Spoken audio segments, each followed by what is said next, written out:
Hello, everybody.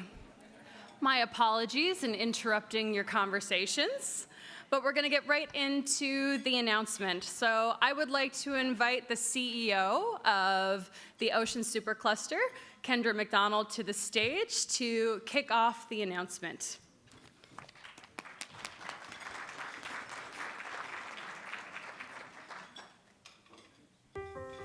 3 oceans strong. We are an ocean nation with a history that runs deep, shaping our economy, communities, workforce, and our future. From coast to coast to coast, the ocean matters to us all. Energy transition, food security, the future of marine transport, as well as emissions reductions are amongst some of the most urgent global challenges. It's our ocean that holds the key to much-needed solutions and also the opportunity for transformational growth in delivering them. As the global ocean economy is set to outpace broader economic growth, this is Canada's time. Through Ambition 2035, our country's ocean network is coming together in a way it never has before to rally behind a 5 times growth potential in the ocean economy and what that means for us all. It's opportunity for students and universities in ocean research, increased data collection capabilities for decision making, more new ocean companies established, as well as those scaling up, increased sector diversity and greater collaboration with Indigenous peoples, innovative solutions for rural, coastal, and northern communities to address impacts of climate change, increased competitiveness for Canadian ocean companies in global markets, and tens of thousands of new jobs and an ocean workforce that is well-skilled and champions of a healthy, prosperous ocean future. This is our time to be bold, trailblazing the way in high growth and emerging sectors, leveraging Canada's strength in AI and other technologies in ocean to drive new growth, putting made in Canada ocean innovation at the forefront and selling it to the world, and making this the place to start, grow, and work in an ocean company. The sustainable development of our ocean is one of the most important opportunities of our time. What does 5 times growth look like for you? Ambition 2035. It's our time. Good afternoon, everyone. Really excited to be here in St. John's today to share some exciting news along our project partners, and I'm thrilled to have the opportunity to deliver this news at home. I think I recognize many of the faces here, but for those of you that I may not know or I can't see because of the lights, my name is Kendra McDonald, and I'm the CEO of Canada's Ocean Supercluster. I wanted to thank everyone who's joined us here today, both in person as well as virtually through our live stream. I also want to thank Oceans Advance for welcoming us here today at Innovation Waves to make this announcement. This is the perfect backdrop as we add to our portfolio of game-changing, collaborative ocean innovation projects, and in particular, those being led and with partners from Newfoundland and Labrador. Before we begin, I want to acknowledge that we are meeting on the ancestral homelands of the Beothuk and the traditional territories of the Mi'kmaq. As we gather to discuss ocean innovation and the future of Canada's ocean economy, we reflect on the deep knowledge and stewardship Indigenous peoples have maintained for generations. Their relationship with the ocean reminds us of the responsibility we share to advance solutions that respect ecosystems, foster sustainability, and create opportunities for all communities. We do this to reaffirm our commitment and responsibility to improving relationships between nations and to improving our own understanding of local Indigenous peoples and their cultures. Canada's Ocean Supercluster is Canada's national ocean cluster and one of the largest blue clusters in the world, which many of you are a part of, and I thank you for that.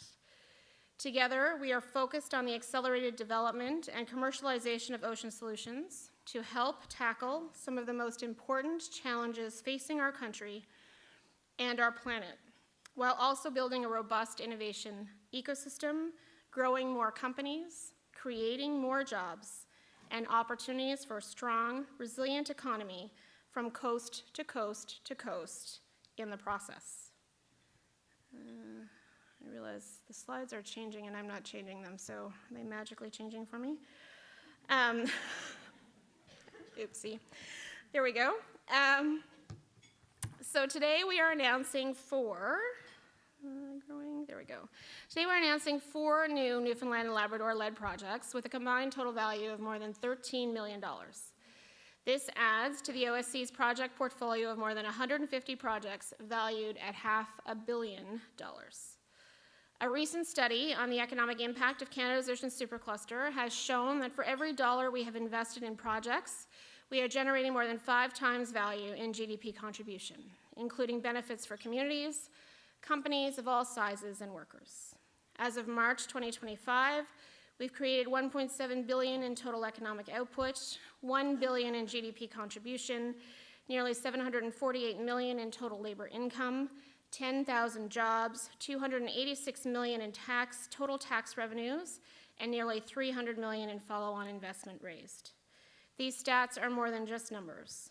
They reinforce the contribution that our ocean economy is making to national priorities around economic security and strengthening Canada's economic resilience. Through strategic partnerships and collaboration, we're helping Canadian small and medium enterprises expand into new markets, strengthen interprovincial trade, and position Canada as a trusted global trading partner. As Canada's national ocean cluster, we are not only industry-led, but we also invest with industry to accelerate the development of more made-in-Canada ocean innovation to sell to the world. Today, our network includes nearly 1,000 members across Canada with associate membership internationally. Here in Newfoundland and Labrador, 114 members are driving innovation and shaping the province's ocean industry, strengthening local expertise, and contributing to Canada's leadership in the global ocean economy. There we go. Through the work we are doing together, and in recognition of the untapped potential in front of us, we have our sights on a 5 times growth potential for Canada's ocean sector, Ambition 2035. Under Ambition 2035, we're creating a sense of urgency around prioritizing the ocean sector in Canada, knowing that globally, it's the ocean sector outpacing the growth of the economy more broadly. This is Canada's ocean moment, and it's also Newfoundland and Labrador's moment.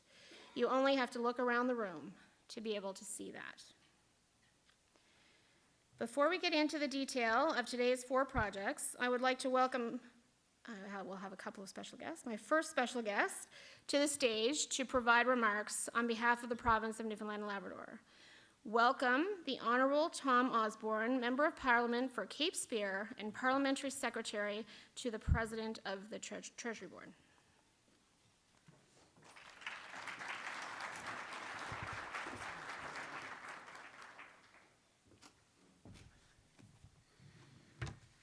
Lyle was about to jump up because I know it's hard to sort of get it out of your head that I'm representing the province, but we have Lyola, my former colleague in the House, and look forward to working with you and the new provincial government as well, because this is about collaboration.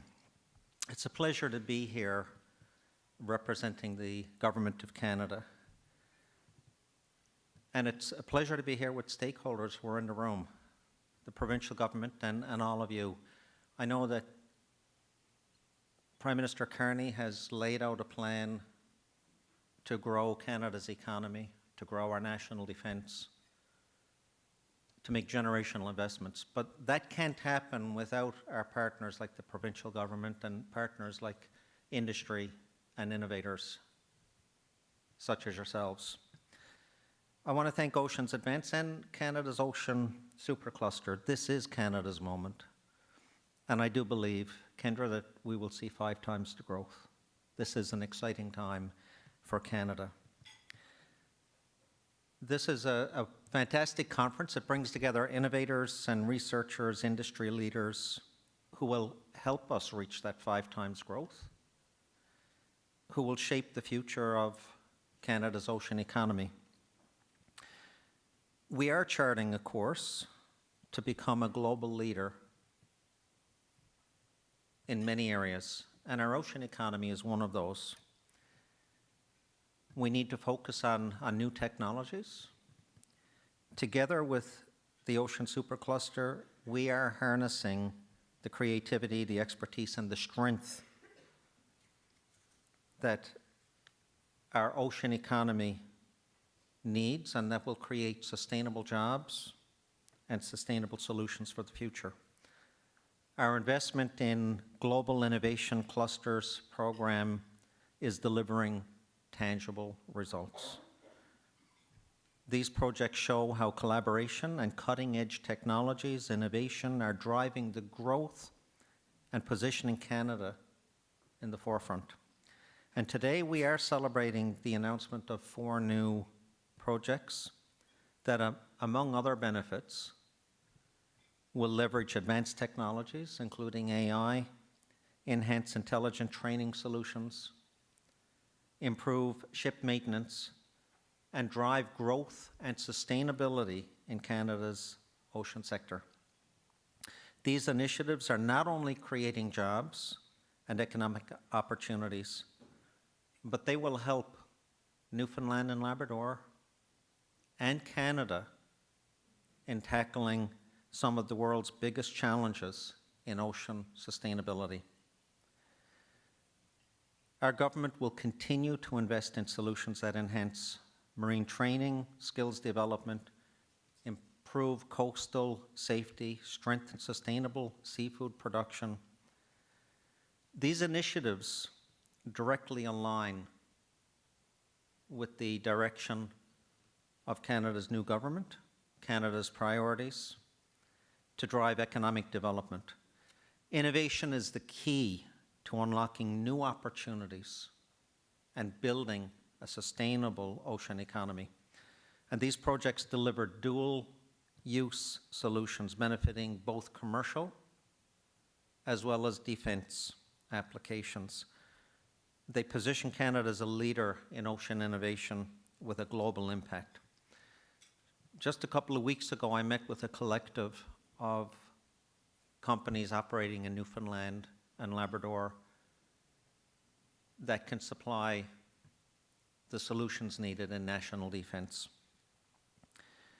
And we have what the world wants. We have what the world needs. We have local companies in Newfoundland and Labrador that are operating not just in this province or Atlantic Canada or Canada, they are operating globally. Many people in Newfoundland and Labrador really have no idea of some of the reach and the impact that some of our local companies have. And that will continue to grow, which is why I believe we will reach the 5 times growth. The strength of Canada's ocean sector lies in collaboration and bringing together startups, researchers, industry leaders, and governments. Newfoundland and Labrador is at the hub of ocean innovation, and the projects being announced today will demonstrate the momentum and leadership coming from this region. Just a shout out to, and I'll just name a few of the companies because there are many others in the room, but Virtual Marine, Genoa Design, Oceans Advance, and CompuSalt. And I want to thank them and all of the partners in the room today, all of the innovators for your leadership and your contributions to Canada's ocean future. Together we are going to build a stronger ocean economy. Together we will build a stronger Canada. I look forward to working with you, working with Loyola and the provincial government and the Ocean Supercluster, as well as Oceans Advance, to make this a reality. Thank you.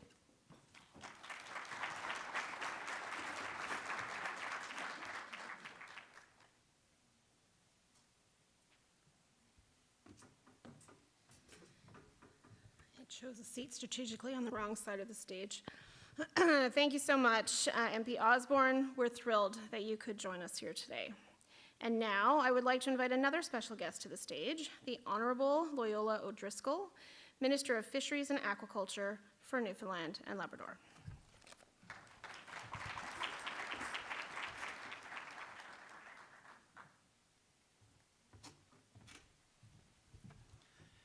Thank you, everyone, and Tom, I certainly look forward to meeting with you and the federal government as well to push this initiative forward, and all group stakeholders here as well.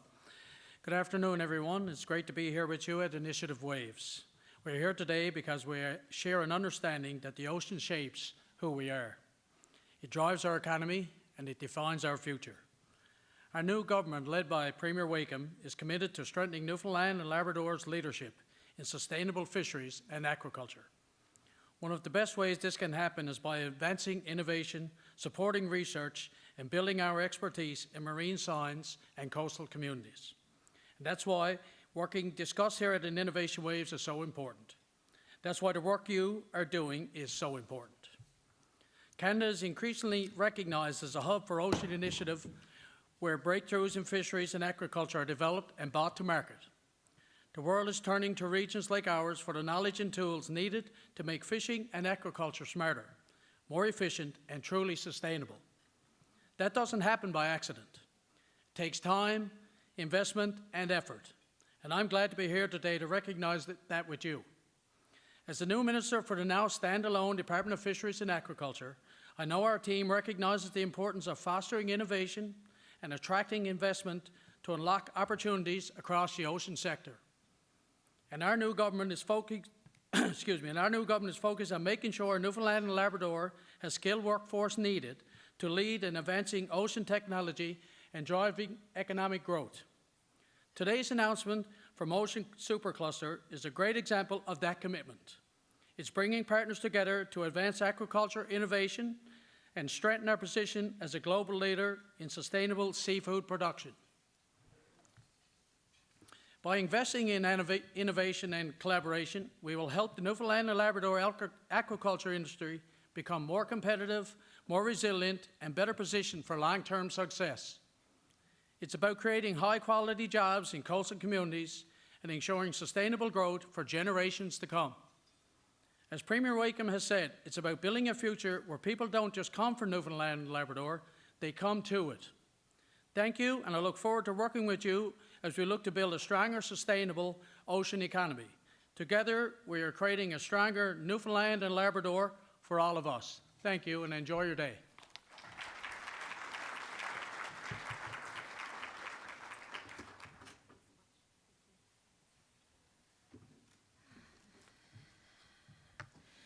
Okay, we're going to try something a little bit different today. I'm going to do a quick intro of the projects, and then we are going to move into a panel so that you can hear directly from the project participants. So let's switch to here. Here we go. So the OSC is actively co-investing in key areas of growth, including ocean energy, sustainable seafood, marine transport, climate adaptation, coastal resilience, and dual-use solutions, all while contributing to ocean sector jobs. So this is the downside of not paying close attention, because I'm not sure I actually thanked you for your remarks. So thank you. Thank you, Minister O'Driscoll, for your remarks. I jumped too far down my page. We look forward to working with you on a thriving and sustainable ocean sector in Newfoundland and Labrador and in Canada. All right, let's continue. The projects we're announcing today will build on the momentum already underway, creating new opportunities for Newfoundland and Labrador and across Canada. I am proud to share 4 Newfoundland-led initiatives worth over $13 million, adding to our growing portfolio of innovative made-in-Canada ocean solutions. Once we have announced each project, as I said, we'll invite project partners to the stage to discuss how they're working and how their work is driving collaborative innovation here in the province and beyond. Our panel will focus on how these projects are applying digital transformation, simulation, edge computing, and data-driven insights to modernize traditional marine industries and strengthen Canada's domestic ocean sector, while opening new global opportunities, including real-time maritime monitoring and analytics for defense and dual-use applications. So I will first begin with the Atlantic Canada Aquaculture Innovation Studio project, led by Oceans Advance. The project, new slide, there we go. The project will enable the implementation of the Aquaculture Innovation Studio, which is a global program designed to tackle some of the sector's most pressing challenges right here in Atlantic Canada. The program addresses aquaculture challenges by supporting startups and innovators who are developing groundbreaking solutions to optimize operations, reduce environmental impact, and enhance the overall resilience of the aquaculture sector, which is expected to play a significant role in addressing the growing global demand for protein. The successful international program is led by Hatch Blue, and through its global reach will bring entrepreneurs from North America, from Europe, Asia, and emerging aquaculture markets into direct collaboration with Canadian stakeholders, building stronger connections between local expertise and international opportunities. The project is led by Oceans Advance in St. John's, Newfoundland and Labrador, in partnership with Hatch Blue in Cork, Ireland. With a total value of $1.7 million, Canada's Ocean Supercluster will invest $600,000, with the balance of funding coming from the Government of Canada through the Atlantic Canada Opportunities Agency and the Government of Newfoundland and Labrador. Next, I will introduce the Ripple AI for Ocean Platform project, led by Visual Defense in partnership with CompuSalt Limited. Ripple delivers edge AI capabilities through a comprehensive suite of tools and hardware, enabling rapid deployment of vision-based ocean AI applications for intelligent data capture and decision-making. I am glad CompuSalt is here to explain it to us more clearly. The project will develop a customizable AI platform for ocean applications, provide edge AI solutions that operate without server connectivity, and deliver hardware and software tools for real-time maritime monitoring and analytics, including for defense and dual-use applications. This initiative strengthens Canada's position in global AI and ocean technology markets, supports supply chain resilience through Canadian-owned edge AI solutions, and advances Canada's AI compute objectives by providing affordable, cutting-edge infrastructure. The project is led by Richmond Hill, Ontario-based Visual Defense in partnership with CompuSalt Limited in Mount Pearl, Newfoundland and Labrador, and Axis Technologies in Sydney, British Columbia, coast to coast to coast. With a total project value of $7.7 million, Canada's Ocean Supercluster is investing $3 million, with the balance of funding coming from project partners. Our next project is the Digital Ship Vessel Sustainment Project, led by Genoa Design International. This project will develop an advanced digital platform to support in-service support, which is the critical sustainment phase of ship's life. While the platform is designed for ISS, it also has the potential to improve ship design, construction, and overall life cycle management, expanding Genoa's scope as the industry's digital ship experts and increasing the company's value proposition. By bringing together leading Canadian shipbuilding and digital technology partners to transform how vessels are maintained and operated throughout their life cycle, this project brings Canada to the forefront of digital ship technology globally. The project is led by Genoa Design International in Mount Pearl, Newfoundland and Labrador, in partnership with SSI in Victoria, BC. With a total value of $2.4 million, Canada's Ocean Supercluster will invest $815,000, with the remainder of funding coming from project partners. Getting there. Lastly, one more. I will introduce the Marine Human Performance Digital Thread project, led by Virtual Marine.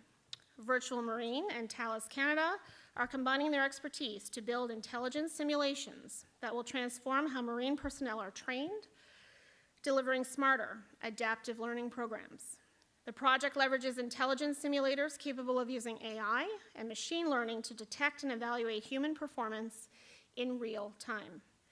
By identifying skills and weaknesses, these enhanced simulators can use AI to adapt training to the specific needs of individuals and teams, ensuring the overall safety of marine personnel. By combining the agility and innovation of a Canadian small and medium enterprise with the global reach and expertise of Thales, the Marine Human Performance Digital Thread project will deliver cutting-edge dual-purpose solutions that directly benefit Canadian defense, energy, shipping, and ferry industries while boosting international competitiveness. With a total value of $1.1 million, Canada's Ocean Supercluster will invest $588,000, with the remainder of funding coming from project partners. Thank you to each of our project partners for being here today to make these incredible announcements with us. We are proud to support these projects that are driving economic growth, creating jobs, and contributing to a sustainable future for Newfoundland and Labrador and Canada. And with that, And a round of applause, I will invite the panelists to the stage.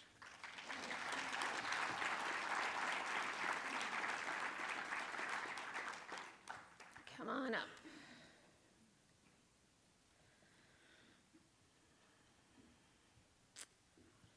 So as they're coming up, I'm thrilled to introduce today's panelists, Colin Power, who is the Senior Director of Technology at Genoa Design, Randy Billard, CEO of Virtual Marine, Shelley Petton, Executive Director at Oceans Advance, and Paul Mitten, VP and co-owner at CompuSalt Limited. And our panel will focus on 4 groundbreaking ocean initiatives that we announced today around advancing human performance, digitizing vessel sustainment, accelerating aquaculture, and delivering robust edge AI capabilities. You've left me the middle blue chair. Excellent. Okay.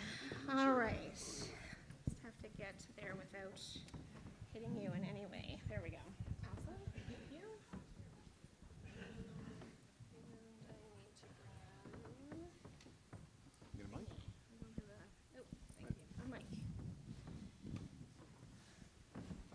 Okay. All right. So I was told there was a countdown clock, but it's still at 60 minutes. So that must mean I have the entire afternoon to do this, which is excellent. So let us start with, can each of you share the inspiration behind your project and what critical gap or opportunity it is addressing in Canada's ocean industries? Who wants to start? How about we start down there and go across? Yeah, I can start. So the inspiration, I guess, Genoa has been in the shipbuilding business for a long time and understands the business model very well and the challenges in the industry.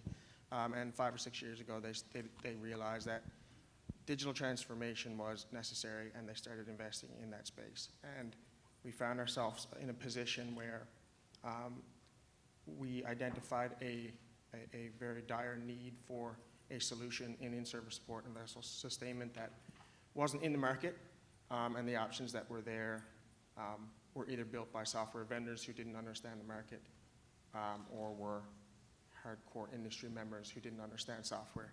And I guess Genoa kind of had both skills, where we really did understand the market pain points, we understand digital development, and we felt that we could really bring a solution to market and build a project that delivered real value to the industry for in-service support.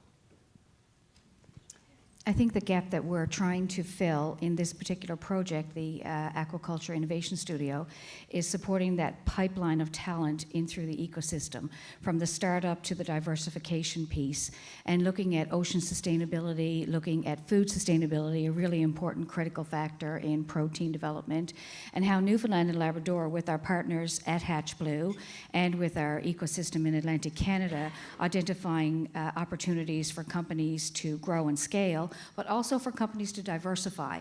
So it's not only the startup community that we're supporting, we're also supporting those companies that have a technology that's focused on, as an example, on an ocean technology application, now can take that technology, pivot, and apply it to aquaculture and aquaculture technology.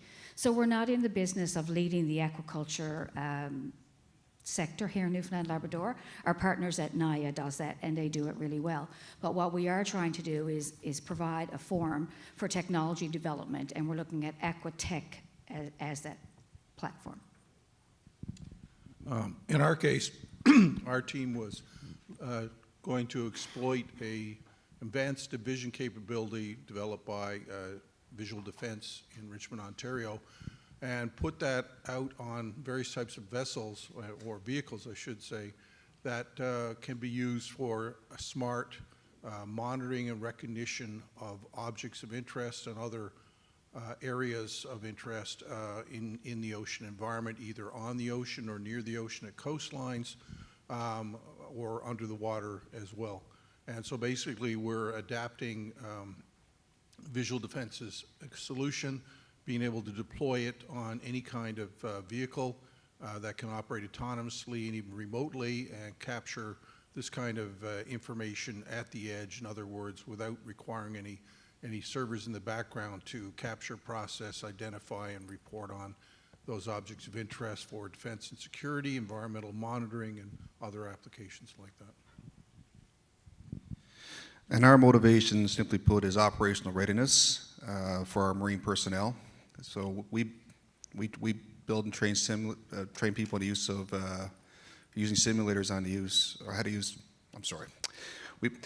We build simulators so people can learn how to operate lifeboats, fast response boats, and how to operate in ice. And the reality is that the type of training that people are getting in those types of environments is just good enough, but the type of situations they have to practice in are dangerous, risky, and people who have the experience in that operations, our job is to get their brains into our simulator and teach the new people coming forward. So what we're doing is building smart simulations that capture expert knowledge, and then that same marine learning and AI is used to diagnose the strengths and weaknesses in new trainees, and then pull them up to an expert level using smart technology. So I think most of you have been actually involved with Ocean Supercluster projects before, and so one of the key things for us is collaborative innovation. So I'd be curious to hear from each one of you around maybe what works with collaboration, what does it look like in practice, maybe some of the lessons learned, and has it, and how does it accelerate path to commercialization? Maybe I'll start at that end. Yeah, and we like saying that the genuine collaboration is so important. It's one thing to work on a project where you have two groups working on the same sort of technology, but you don't actually mesh the teams together or mesh the technology together. In our case, we're with a great partner, Thales Canada. We had simulations that could capture data on how people learn and behave, and they had software which could, again, diagnose through machine learning what type of skills people had and how to shape training, and in this case behaviors, into better performance. So we were capturing the data. They had a solution we could put together, and our ultimate goal was to make a good training outcome. And as much as I say the technology merges very well, the attitude and the cohesiveness of our team is a big strength. They get along very well. They talk the same language, well above my level, but it's a great outcome either way. This is actually the fourth Ocean Supercluster supported project that we've worked on, two of them as a lead, two of them as a partner. I think it's important that you try and find partners, and this is sort of almost like a motherhood statement, that are synergistic with what you do and that have the same ultimate objective for the project. We've had some very good partnerships on some of the past projects, and on this project so far it's been a very excellent collaborative environment. Some of the lessons we've learned going forward is that if you don't really share that same ultimate goal and objective, that can lead to issues down the road. And also, we found out, much to our chagrin at times, that some of the partners that we'd identified working with, when we thought they had technology that was essentially, let's say, project ready or project development ready, in some cases, we found out that things were, let's say, a little less tangible than we were led to believe. And that's led to some issues in terms of trying to accomplish again, the overall project objectives and deliverables. So I would say that the big lesson learned for us, and that I would say to anybody involved in a project like this, is collaboration can be very strong. It can actually lead to other opportunities. On one of the other projects we're on, we've already worked on rolling out other projects through ICED and the Innovative Solutions Canada and others. But in other cases, it's hasn't been a happy relationship, but it's made us smarter about how we collaborate in future, and it's only made us want to collaborate more in future based on the positives and the successes, without dwelling on the other ones. But so I would just say, check your partners carefully, check their technology carefully, and make sure that before you even get into the project, that everybody is fully agreed on what the specifications and ultimate goal is for the project from all perspectives, not just from one. I think that our project is a little bit different than what we have here. We're ecosystem building project, so understanding the commercialization piece, it will come as we develop that Aquaculture Innovation Studio cohort program and our companies develop throughout the continuum. But collaboration for us at Oceans Advance is critical to our success. We're a small team, but in a project like this, our team has expanded exponentially. We have the amazing partners with Hatch Blue, with Wayne Murphy, who came from Ireland or some part of the world, because he's all over the world all the time. He's here, and he is definitely the driving force behind this. They have a program in place that is well nurtured and documented success, and we're really excited to be part of that. We have the Ocean Startup Project, supported through the Ocean Supercluster, but certainly led by Paula Mendoza and her team. We could not ask for better partners in terms of exposing us to the startup ecosystem. We are working with NIA, which is the Newfoundland Labrador Aquaculture Industry Association, and what NIA are bringing to the table is the perspective from the operators. So the companies that are the fish farmers and leading that fish farming, they're bringing their perspective, and then we're able to then use the technologies that are being developed and then those companies then as test beds and test sites for that. And then we also have some friends around the table. We have the PEI Bio Alliance, so we want to make sure that we put a shout out to that, to Jason Clearsmith and the expertise and the background in aquaculture and the aquaculture technology applications that he brings to the table. We also can't forget the support of our provincial government and through Ross and his team and what he brings to the table, and to ACOA at the same time. How Dave has been the driving force, Dave Strong, has been the driving force of this project from inception, and we're really, really excited. So collaboration is key. If we didn't have it, we wouldn't be able to do this project. Just to reinforce what Randy and Paul said, I think the genuine collaboration is the key here. It's finding the partners that actually are synergistic with what you're trying to do, so you can deliver on your common goals and not have conflict.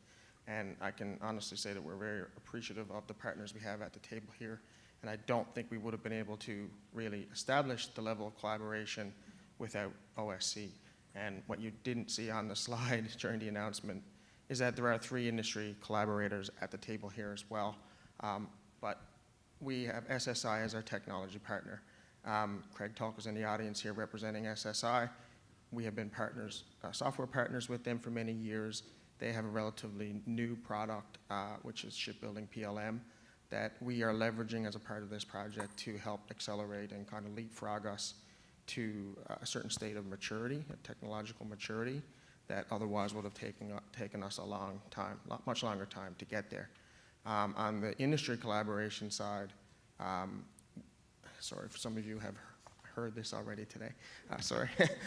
we have Canadian Coast Guard, Group Ocean, and Horizon Naval, and those are 3 very strong industry proponents that we are fortunate enough to have FaceTime with these people, to work with them, to truly understand their pain points and problems, and they can help us define what our product vision and requirements are, and actually influence and have input into what the end product looks like, which at the end of the day helps them and also ensures that our sword is sharpened when we finally get to commercialization. Great. So, I mean, I think we hear something very similar, which is collaboration. Sometimes it takes longer to put together if you take it seriously, but then it can help you go farther, and that it's like any relationship. Some of them work and some of them don't work, and be careful as you pick your partners. So thanks for that. So who do you expect will benefit from the use of this technology? So both in Canada and globally, so we're very focused on global growth, but what is the benefit of the technology? We'll start in the middle this time.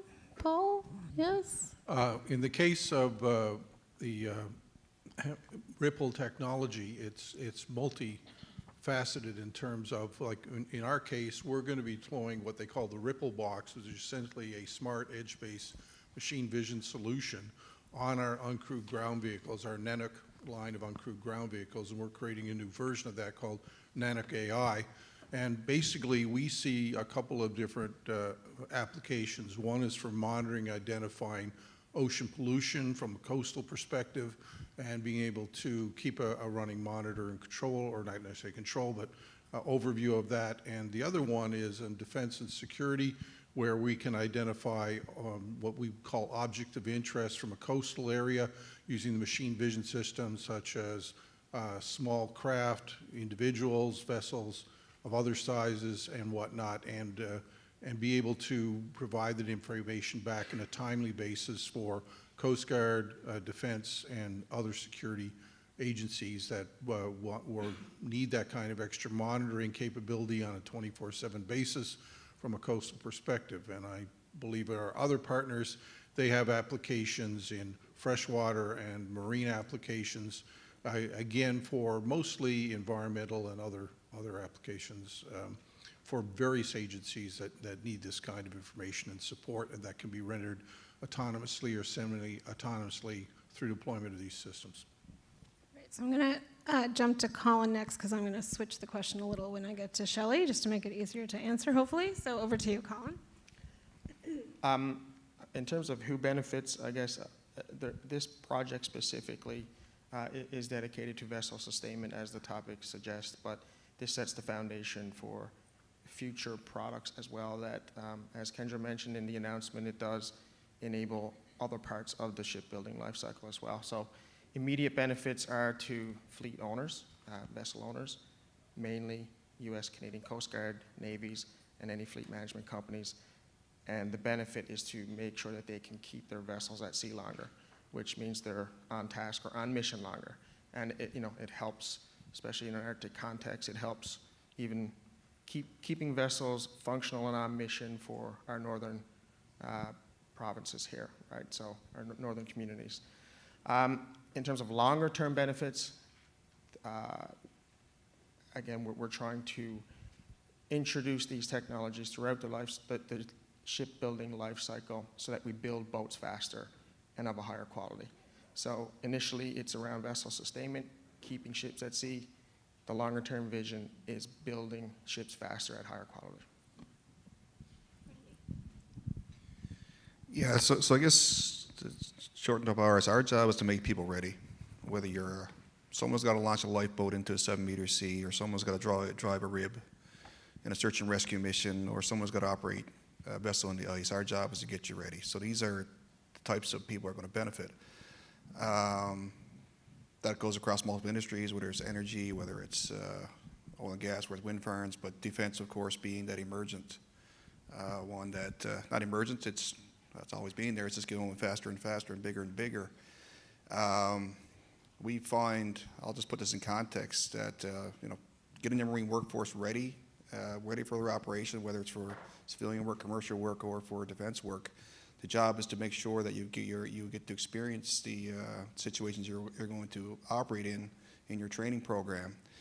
And there's a limitation there in twofold right now. Is one, you can't put people in those situations, and two, the amount of people who have to get trained, it's a load on both the trainees and the instructors. So building smart tools to recognize behaviors and recognize performance, we can reduce the instructor workload, but also get you to your competence a lot faster.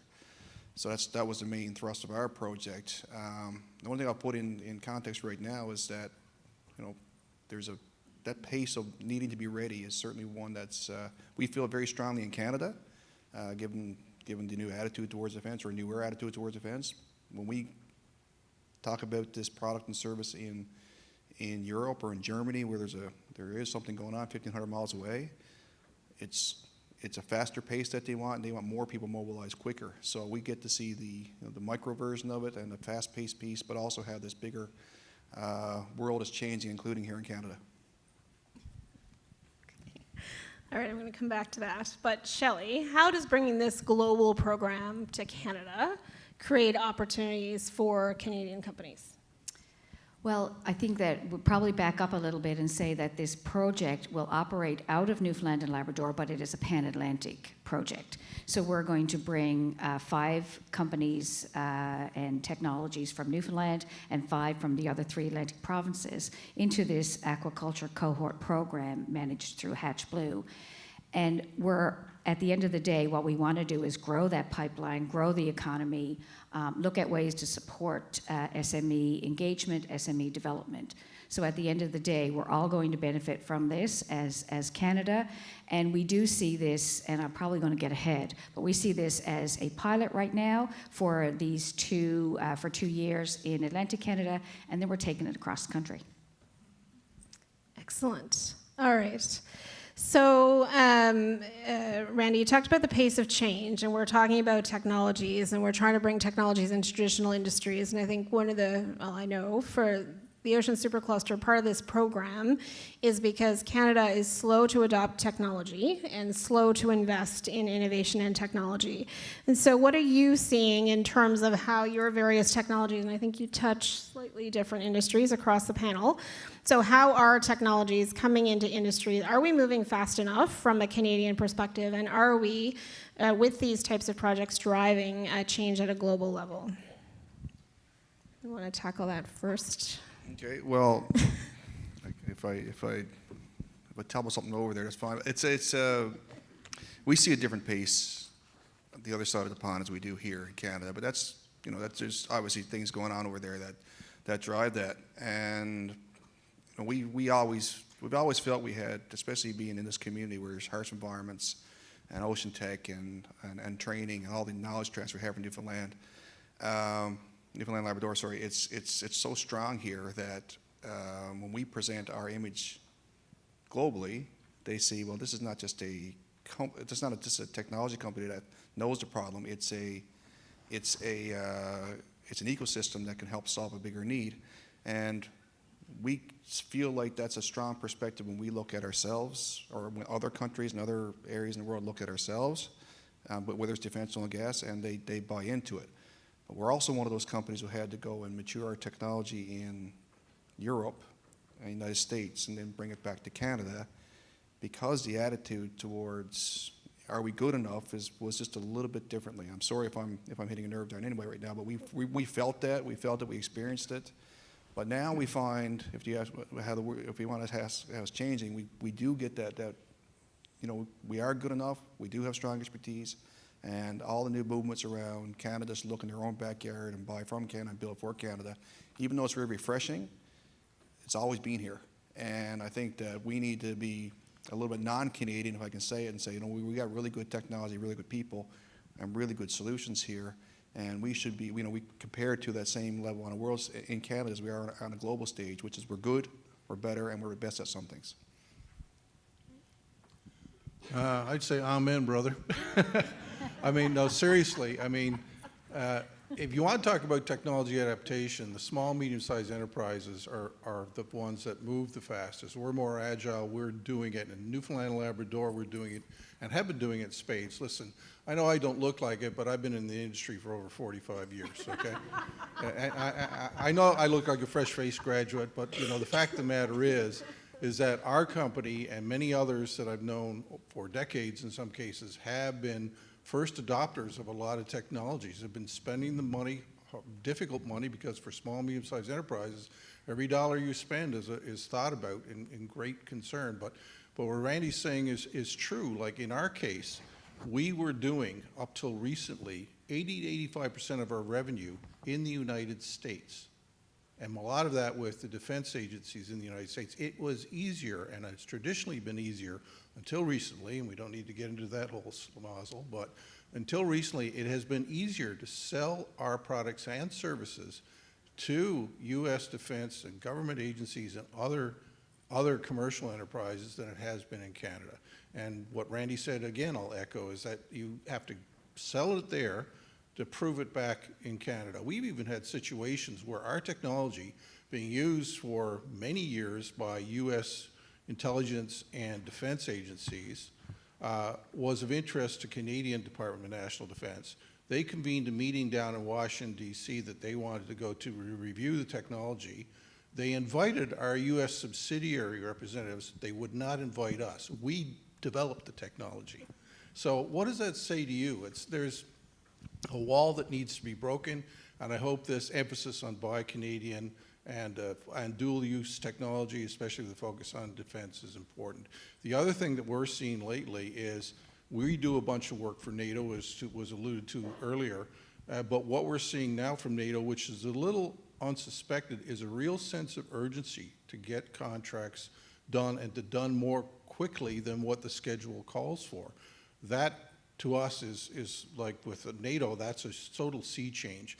And what it's being driven by is what's happening over in Europe, and there are things like people are taking a lot more critical look at how they actually use the defense infrastructure, because you see all the use of drones and so on in the Ukraine-Russian war situation, and that has raised huge levels of concerns where the old infrastructure, the old weaponry and everything else is not going to work the same way anymore. So they are trying to, at least in Europe and in NATO, they're trying to be a lot more agile and move more quickly to take on new technology and new approaches, because it is critical and it's necessary. And I think that's what hopefully you'll see happen in Canada as well. All right, I feel like I hit a hot button on this one. Excellent. Colin, anything to add to that? Sure. I guess I've been saying for years, I think our talent here can stand up to anyone in the world. I think we have amazing people, an amazing ecosystem here to innovate and deliver technology. And I think traditionally we've underinvested in this area. It's getting a lot better, but I think we still have some room to go. And Minister said earlier that the ocean has shaped us. It shaped us as a province. It has shaped us as people. And I think with the advancements of technology, we have an opportunity to kind of teach the rest of the world how that ocean has shaped us over the years. And I think we can do it. I don't think there's any lack of confidence or doubt. It's a lack of investment and a little bit of belief, and that's why the Ocean Supercluster and these funding programs really, really help accelerate that. Anything to add, Shelley, from what you're seeing more broadly, maybe not the project specifically? You're good? I'm good. Okay, perfect. I realize it's not in my notes, but there is a big mic that's sitting there. So, and we do have 4 leaders in our ocean economy here in Newfoundland and Labrador. Does anyone have any questions for this group based on what you've heard? I can keep going. I didn't plant any questions in the audience, but I wanted to open it up and not just have you watch with a burning question. Oh, one way over there. You're gonna have to either yell out or come to the mic, where that hand is. Yeah, I gotta come to the mic. I don't think the mic's coming to you. You have to come on over or yell. Come on over. Mic right here in the middle.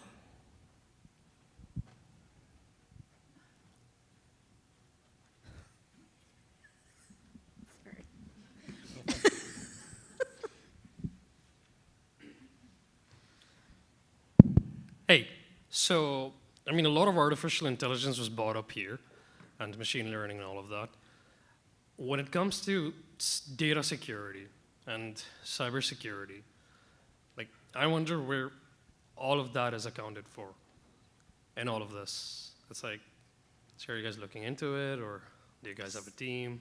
So how are we considering cybersecurity? Yes, that a in question? terms of artificial intelligence and In artificial intelligence and these solutions. So some of you are touching on AI and ML, so how are you thinking about cybersecurity? Randy or Paul? You want me to go first? Oh, you first? Sure. I'll start by saying that we are in the defense space. So Genoa as a whole, we've been operating under defense, in the defense environment around data security for many, many years. So it's kind of a core part of who the company is and the fabric. So some of that naturally extends over into what we're doing with AI and our digital innovation, but there are still obvious challenges there. But it is actually slowing our development progress because we aren't really structured to develop at the pace that we could be because of the regulatory constraints and around data sensitivity. So it is something that we are battling with right now, but it's not a bad thing because it means we're taking it serious and we're taking it into account in how we are developing our tools. And on-prem solutions, which if you were here for the panel earlier, the on-prem solutions is the most secure way of doing it, but it's not necessarily the cheapest or the most efficient way to do it. And we've been waiting for a true Canadian sovereign GovCloud hosting service for a long time now, and TELUS announced one only just a few weeks ago. And that really opens up a lot of options for AI security. because the issue is even your AWS, your Microsoft, your Google, even though they have Canadian offerings, they are still an American-owned company, and the Cloud Act allows the US government to demand they hand over data, and they have to comply. So TELUS, because it's 100% Canadian-owned, they don't have to do that, and it opens up a lot of options for us in our space. Well, we've had to deal with cybersecurity for years. I mean, in terms of defense and other government contracting, they're mandating that you have to have certain cybersecurity certifications and accreditations, which you have to review on an ongoing basis and also get formally audited annually to ensure that you're meeting all those requirements. And they aren't static, they change year over year to reflect what's happening with cybersecurity issues throughout the country. And the other area that is also of importance is ethical AI. That's a hot topic amongst a lot of the Western defense agencies and others, because there's concerns about the inappropriate use of AI, that could have catastrophic potentially effects on individuals and infrastructure, when it's not properly overseen by a human in the loop or human on the loop, as they like to call it. So you have to take those into account, and they're important factors that your collaborators, your partners, and your customers are looking for, and otherwise you're not working for them if you don't have that in place. Okay, so we're coming up on time. Thank you very much for your questions. Thank you for the answers. All right, so one sentence from each of you. Where to from here? What is one thing you want this audience to take away about your project from today? I guess I'll just give the last shout out to, because it's mentioned many times. I got Monday brain. It's just stumbling on me. Is that we have a role to play in what's a big digital world right now, and our theme is on the human performance digital thread, and one of our key things is being able to input expert knowledge into our simulators, so we can build better trainees and better systems, and learn better system limitations and how to deal with these things. That getting the expertise into our simulator requires a very specific set of experts and a very specific set of operators. And we have that here in our cluster here in Atlantic Canada and Greater Canada. And that's something that's valued globally. And we're just proud to be proud of it. I think in our case, we're looking to continue collaborations in terms of how we can employ the technology, the Ripple AI for ocean observation technology on different types of platforms for different types of applications, both defense and other uses. And so we welcome, other collaborations, other ideas, other supporting or complementary technology that might enhance that, and preferably Canadian source technology. Thanks. I think the key takeaway for us at Oceans Advance is understanding that this project that we have secured funding through the partnership with the Supercluster, the provincial government and the federal government, is that we have an opportunity to build capacity here in Newfoundland, Labrador, and in Atlantic Canada. And we can certainly lead the way in providing alternative technologies that can help diversify our economy. It can help diversify market. It can help diversify sector, and certainly help us with the food sustainability challenges that we're facing today. For us, I mentioned in the panel earlier about our AI use internally to Genoa, and the natural next step for us beyond this particular project is to start integrating some of those tech learnings into the digital ship project as a whole. So right now they're a bit segregated across the company, solving different problems in different ways, and the next step for us is to amalgamate that and condense it and offer it inside of our digital ship platform so that others in the industry can also benefit. Awesome. Okay, so I'm not going to try to get back to the podium at this point. I'll make my final remarks from here, which means I'm going to need you to change the slide over there for me, if you can. So thank you so much to our panelists. Thanks for joining us and sharing your insight, and for the incredible work that's happening in the ocean sector here in Newfoundland and Labrador. Congratulations once again to our 4 project teams on their new projects. It has been a pleasure to be here at home. This is mentioned several times in my notes because I travel quite a bit. For those of you that have not met me in an airport, you probably will. In St. John's today to share the details about their latest co-investments with industry and announce these projects, which will help us continue to transform the way we do ocean business. Thank you, Ashley. To everyone joining us today, if you're not amongst our nearly 1,000-member network, please consider joining. Simply visit our website, and it's a quick and streamlined process from there. So you can see here that there's an important conversation shaping our future across Canada, and as we look ahead, it's really important for us to work together to be able to emphasize some of the great opportunities for growth that exist in the ocean sector. 5 times growth means more jobs, means stronger companies, thriving communities, expanded markets, globally competitive made-in-Canada ocean solutions. And at this pivotal moment, each of us can help amplify the message of Ambition 2035 and the need to prioritize our ocean sector as a driver of Canadian prosperity. So earlier this year, if you haven't seen it, we launched an ocean platform for Canada called Charting the Course. It's meant to help all of us with conversations about the ocean sector with ideas that can help achieve our bold ambition. So if you haven't, you can download a copy through ambition2035.ca. and use it over the coming weeks. If you're looking for something to talk about at any of your many Christmas socials, you can check it out and talk about Ambition 2035. So with that, thank you again. Thank you so much to our members and partners for being part of today's announcement. At our core, collaboration, building partnerships, and connecting Canada's ocean community is our focus. Today's event is a perfect example, and this conference, I think, overall is a perfect example of that in action. Congratulations one last time to our project teams. Thank you for being up here on the panel with me. We look forward to seeing the outcomes of these exciting projects. Thank you. Thank you. Good.